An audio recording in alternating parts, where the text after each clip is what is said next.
suis donc Cédric Twardzik, je suis chercheur au laboratoire GeoAzur, je suis sismologue de formation et aussi responsable scientifique de l'Observatoire Côte d'Azur.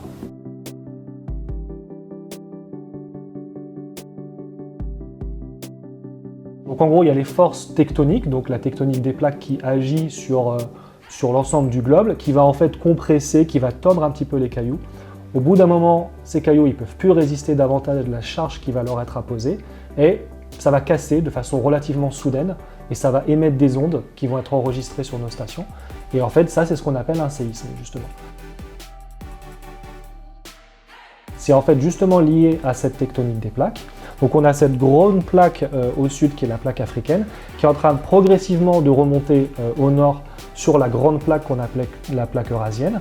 Et au niveau de cette zone de déformation, donc autour de cette zone de contact, on a une accumulation des contraintes progressivement.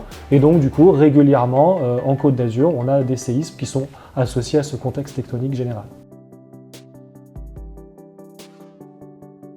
Il y a de la sismicité en Côte d'Azur qui a lieu en mer. Pour l'instant, cette sismicité qu'on enregistre sur les dernières dizaines d'années, ça reste de la sismicité petite ou modérée, donc c'est-à-dire des séismes de magnitude autour de 4.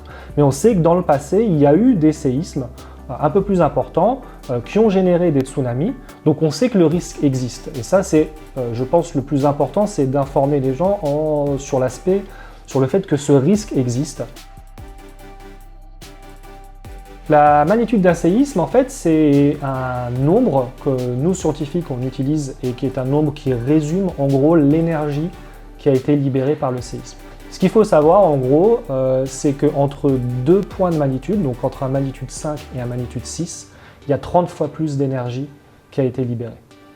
Donc ça, c'est pour donner un ordre de grandeur. Les plus grands séismes qu'on connaît, donc ça va être par exemple donc, le séisme de Fukushima au Japon, à magnitude 9. Ici, dans la région, on est plutôt autour de magnitude 4, magnitude 3, on va dire, qu'on enregistre relativement régulièrement. Donc on est quand même assez en dessous des séismes destructeurs, mais à nouveau, le séisme de 1887 nous montre que ce sont des choses qui sont capables d'arriver dans la région.